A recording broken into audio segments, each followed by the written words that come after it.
How do, YouTube? Long time no see. Or maybe it just feels like a long time for me because it took me 2 months to build this table. And you might say to yourself, 2 months? That's a long time to build a table, Evan. And to that I would say, yeah, you're right. 2 months is a long time to build a table. Anyway, let's check out the video and see how I screwed this one up. OMG. Okay. Hey, never bring your client to pick lumber, because you will spend an hour taking every piece of wood off the shelf. We probably spent like 20 minutes, and we wanted to get the prettiest ones. Like, come on. And we did. Thank you. Thank you. It was a good idea. We're building a table. Also, the 29 minutes of this video, all of it is worth it because there's so much pain in here that you will be able to avoid. I hope you will be able to avoid that we endured. It's a marathon.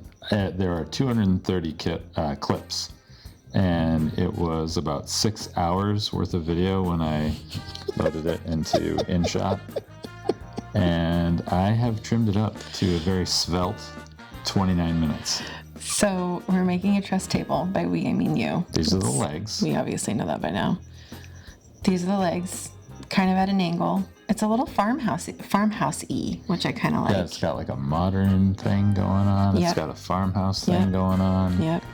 I didn't want breadboards. I thought that was a little old-fashioned-y. I just wanted like a nice flat tabletop. Yep. So you made all the cuts. Yeah, I rough cut everything first. Okay. And then, of course, I had to mill it because nothing is straight. Nope. And milling turned out to be a little bit of a problem. Still don't have any electrical out in the garage, so... We're gonna work on that. One day we're going to have outlets in the garage. And it's going to be amazing. It's going to be really something else. So we found out that you really couldn't mill these because your... What is that? Planer, jointer? What's that thing? Yeah, so I have a benchtop jointer, and running 8-foot pieces of lumber through here was challenging, to say the least. But I did mock up a couple of roller stands, and we made it work. I think it would have been easier if you had 2 people, and I was ready to volunteer our neighbor Miles. So I don't know. Was he ready to volunteer himself? I think he would have been. So we're at just about the size we're looking for, and I was going to take the rest of the way down on the planer, and look at this beautiful piece of wood. That's very pretty. It's nice. Yeah. So the planer's fine. Off. Oh, planer's great. Yeah, it's just the jointer that doesn't work. Yeah, jointer's a little tricky for anything over 4 or 5 feet. That's why I actually rough cut everything first. Why were you pointing at that again? Oh, just showing that as I'm working through the wood, I'm kind of picking out like, hey, I like this. This will be a nice apron. This will be nice for the stretcher, so on and so forth. So I kind of see like, I like the way this grain looks here. Got it. Same thing here. Like I've laid out these boards. This is the tabletop. I'm kind of numbering them so that I know like, hey, I kind of like this guy here, kind of like that guy there. Mm-hmm. And then in the middle of working, actually, one of our neighbors brought over his old dust collector. Oh, that's right. That's very kind of him. So I kind of put the camera down here and we hauled it in and tried to get it going. And sure enough, it worked. It's incredible. It is a major upgrade from Rigide. Although the Rigide, we're not getting rid of it. It's still great for some things. Okay. Okay, so this is one of the legs. Yeah, this is basically what one of the pairs of legs will look like. And so now I have to work on, I did all half lap joinery for everything. So what that means is you basically cut through half of one of your posts and then cut through half of the other of your posts, and then they come together.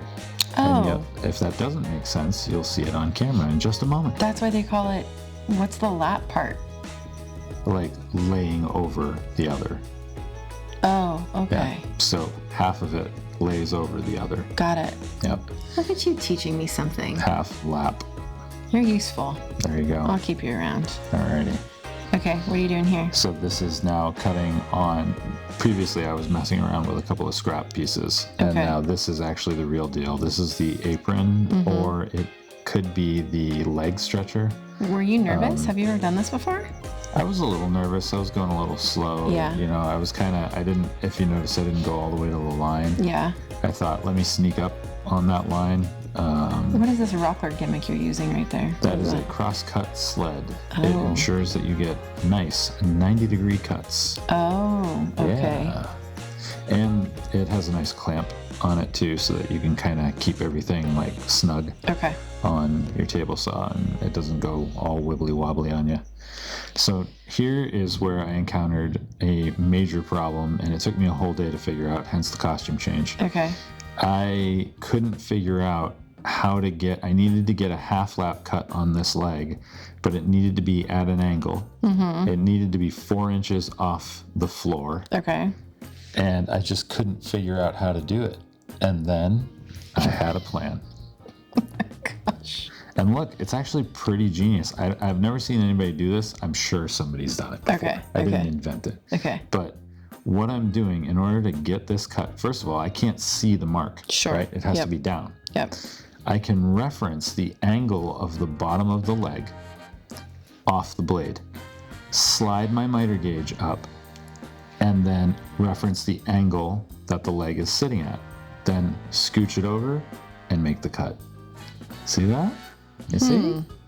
Yeah, that's good stuff. So what I did here is I'm just checking the height on the blade, and then I'm taking one pass on every single one of the legs so that it's in the exact same spot on each leg. Okay. And that way all the legs will have one pass in them, and then I'll whittle the half laps out until they're the size that I want them to be. But this way they're all exactly identical. Yeah, Well, pretty smart stuff there. good for you. Not gonna lie. It's so funny to me that like I actually have no interest whatsoever in anything that you just said, but I'm really excited that we have this table now. So All right. I think that's rude, but anyway. no, I just mean like, isn't it funny how like people do things and you're like, you know, you solved that thing, that was a big thing, and I'm like, oh wow, I didn't even think of it as like a thing. I just assumed you were cutting the stuff and doing the things, and now we're done. Well, thanks for coming to your TED Talk. During that lovely interlude, we missed some dowel joinery, Oh, sorry. which is exciting. Yeah.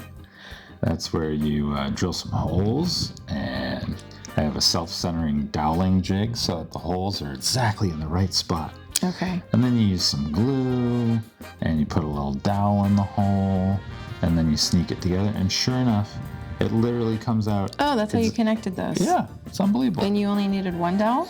Well, I used glue, I used a dowel, Okay. and then later on, for good measure, I sunk a screw in there too. Because I wasn't, I didn't feel like this clamping here. I needed to figure out like clamping calls to get the pressure just right. So just to be safe, it actually seemed like it was in there, it was holding perfectly fine. Okay. I sunk a screw in anyway. Where did from the top? Yeah, from the top. Oh, so you can't really see anything. No, you're not going to see Okay, it. Yeah, okay. the tabletop goes over. Okay. So here what I have is, since I have the half laps cut in the legs, Yeah. now I have my leg stretcher, and when I line that up in the half lap, right, some of it was sticking out. Okay. So that was excess that needed to be cut off. And now the half lap stretcher, the leg stretcher needs to have its half lap cut in it. So that's what I'm doing right here. Okay. And its half lap goes all the way through the bottom, and then see, it fits in there. And you basically have two, what are those, trapezoids, essentially, on the ends. We gotta ask Izzy. I have no idea. Wow, okay. Yeah, I think they're trapezoids. I'm not the shape lady, okay? And then I just Give me a made some circle. marks. Give me a square. I think some of this geometry might have been a little outside your wheelhouse then, because This is what I'm saying. it was a little tricky, I'm not This is gonna what I'm lie. saying. There was a lot of thinking here. Yeah. But anyway, so the base is essentially assembled at this point, and now we're on to the tabletop. So in order to do this, the way that I did it was I had 6 boards, 6 8-foot boards, Okay. and I combined them in groups of 2. So I glued up everything in a group of 2 first.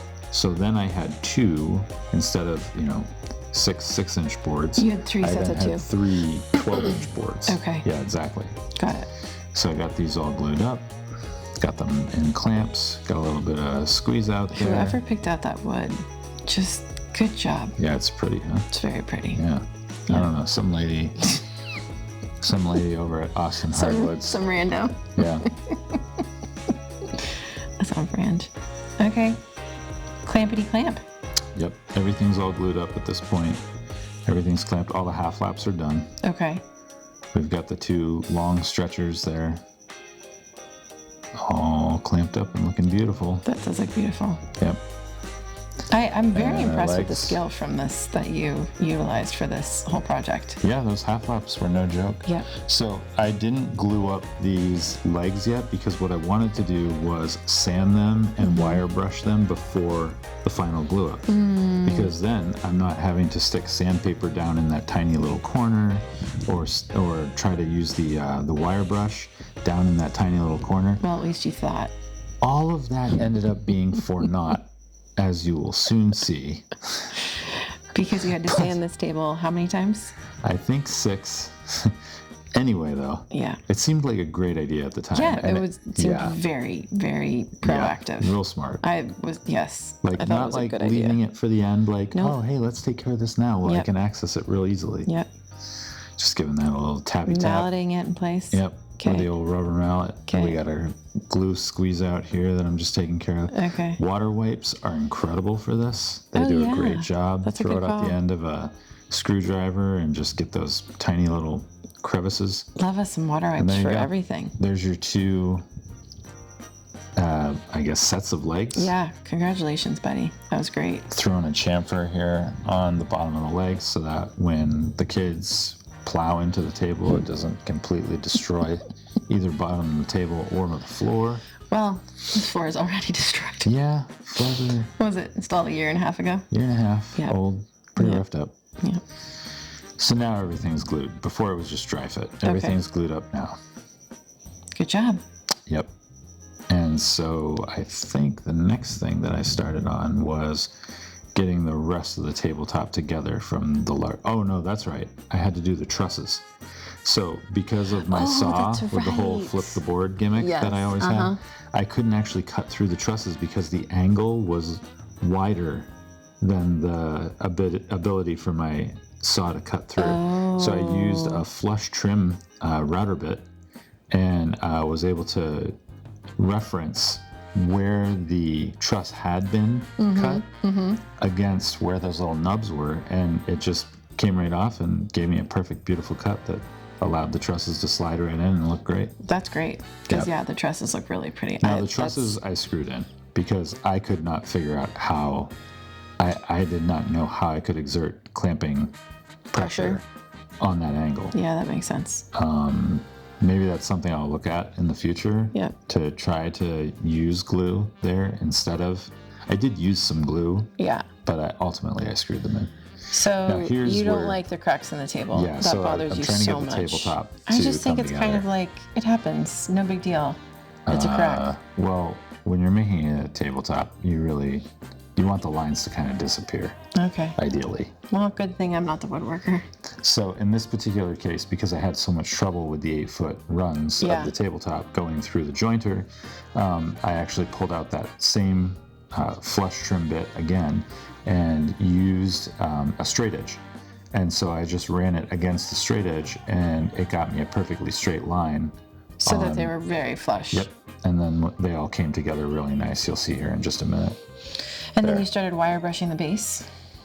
Yeah, so I was kind of, as I was waiting for the top to glue up, I did additional work on the base and kind of just swapped back and forth. And the wire brushing is just because we want a little bit more of an aged look. It's nice. It just gives Okay. like texture. It basically like carves out the soft wood and this is Douglas fir Yeah. that we're using. Oh, we should have So- said that early. Yeah, so Whoops. there's the grain, the wood grain, and then there's also like kind of in between the wood grains, there's this like really soft part of the wood that can easily be shaved out with a wire brush.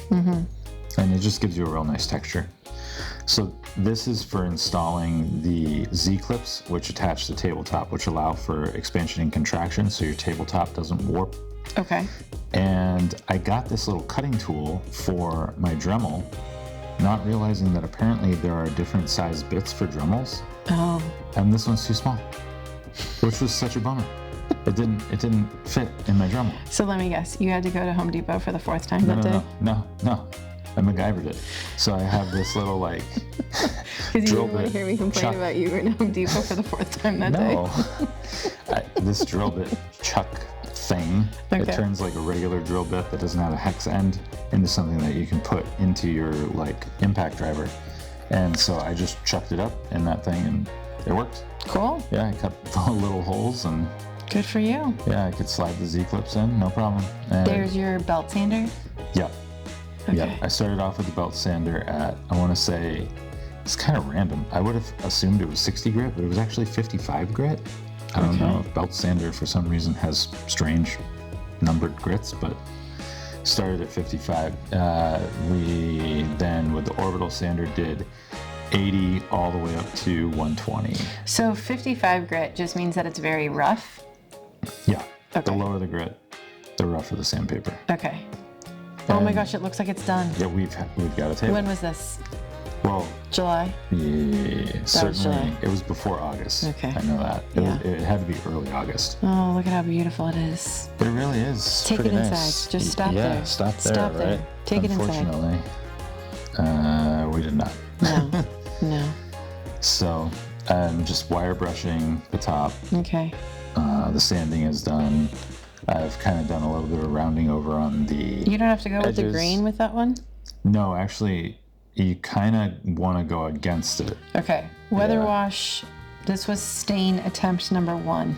Correct? Yeah, so I wanted to do a pre-aging look. I really like the way that it looks. I think it actually looks beautiful.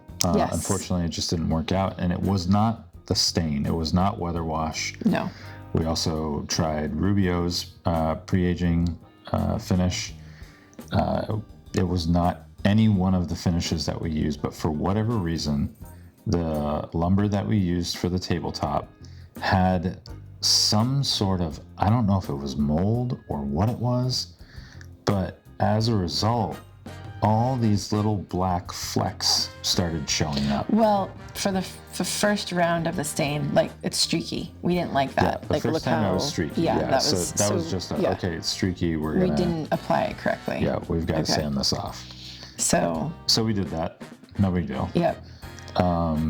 And so I thought, let me try applying it differently. Let me try like kind of more of a rubbing it on. Yep. And I think that worked pretty well. We had a pretty good coverage. Better-ish. Yeah. And it Still a wasn't very little streaky, ruddy. but then that's when we got the dots. Yes, the dots. So we got these black The dots. dreaded dots. We didn't know what they were. One of our neighbors, her dad was like, I think it could be mold. And I was like, mold? I don't know. Like I got this from a really good lumber supplier. It was Looks like like you were doing, 7%. I checked the moisture Yeah. with my moisture reader. It was Yeah. 7%. I just thought, no way. Yeah, we even waited the mold? Why would it-" weekend with the moisture meter. Yep. A moisture But- meter is what? But it just tells you the moisture content of the wood. So that you're not working with Yeah. wood that's like crazy wet. We went shopping for chairs at Living Spaces.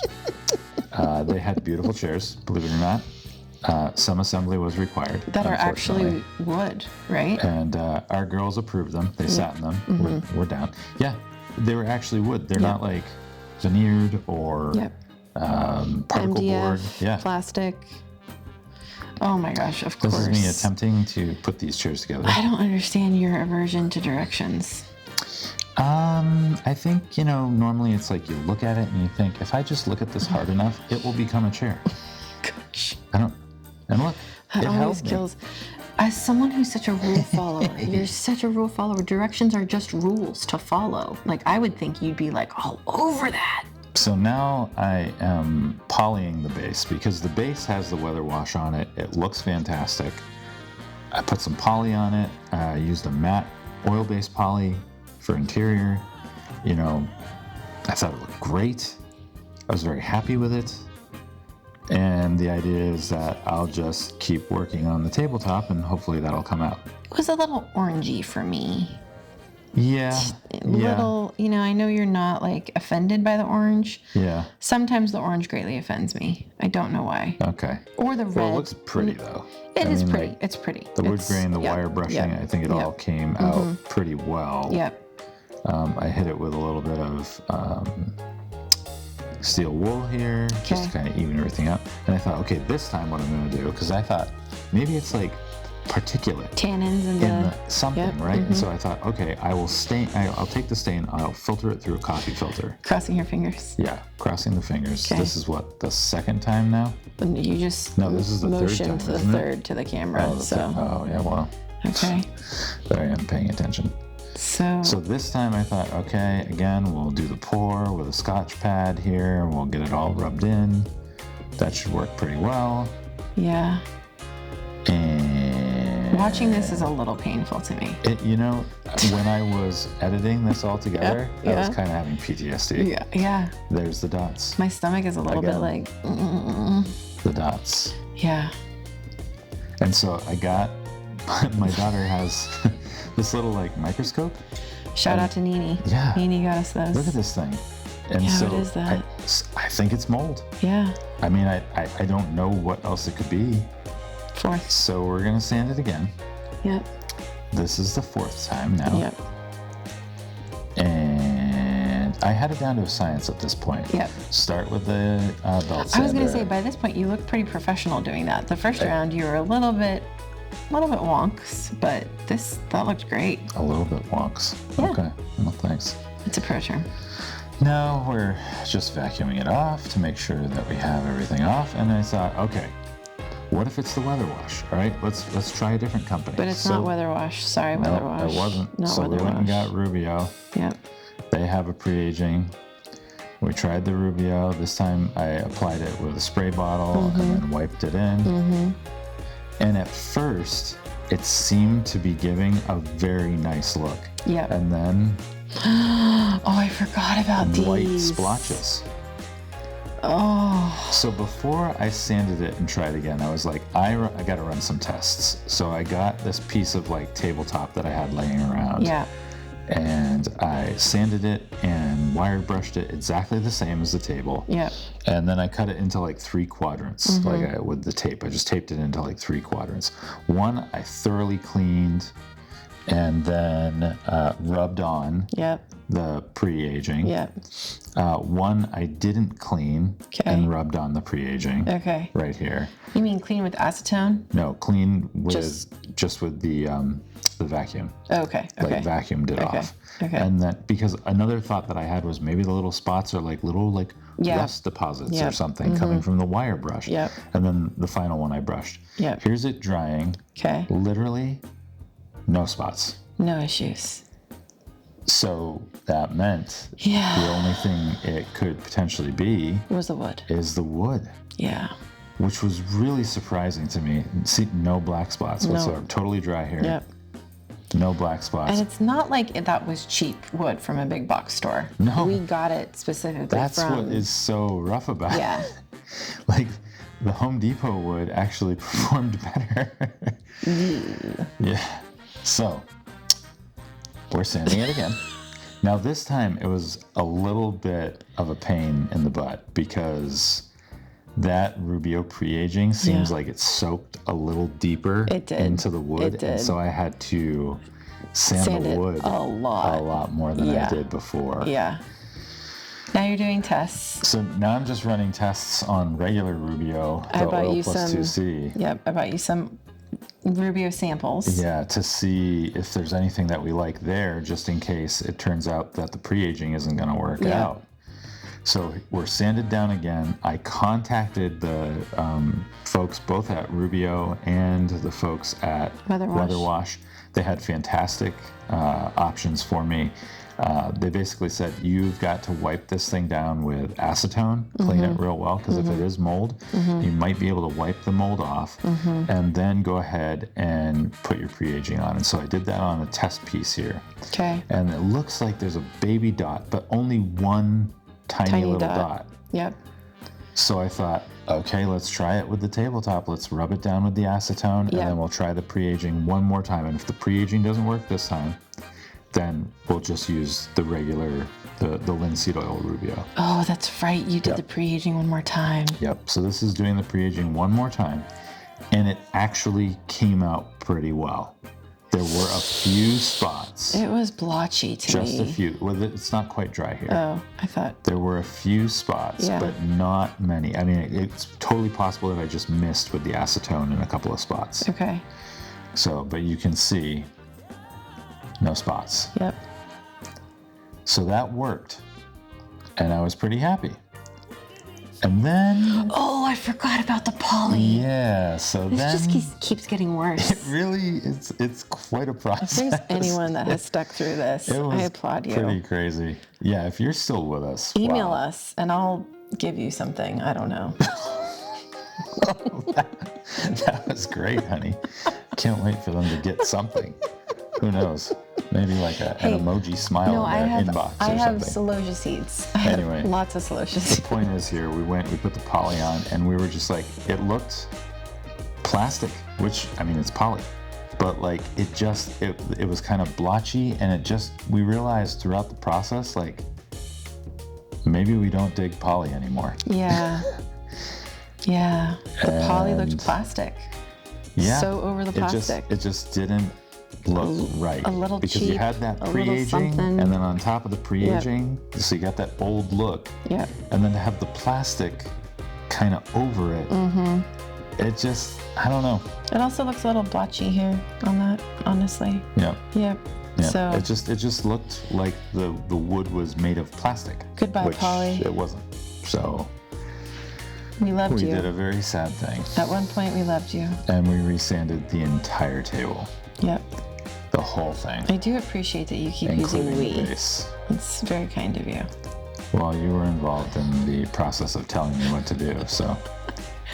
Well, maybe, yeah. Here I'm using a small wire brush to get all those corners that I specifically pre-sanded and pre-brushed. So that you wouldn't have to do it. So I wouldn't have to do that. It does look very pretty.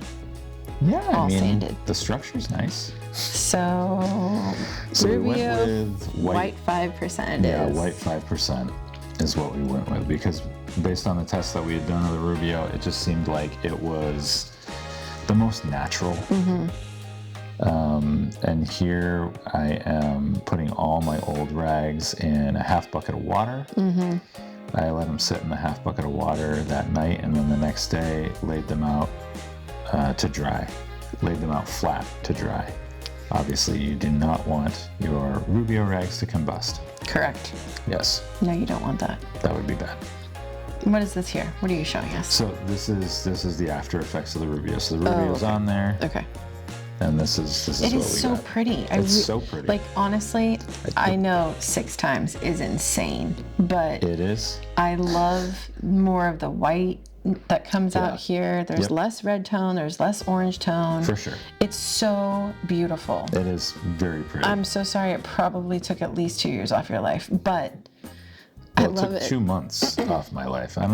Honestly, if I wasn't as happy with how it came out outcome. as I am, Yeah. then maybe I would be like, oh yeah, it took years off. But no, Okay, good. I'm happy. I think just it looks great. assumed being in the garage and 107 degrees took some It time was a little off. toasty this summer out there in the garage. Hoping to get that air conditioned next year. There she is, though. She's very pretty. It is very pretty. Yep. Yes. And then Amber Inside. came and helped us stage it and make it look super pretty.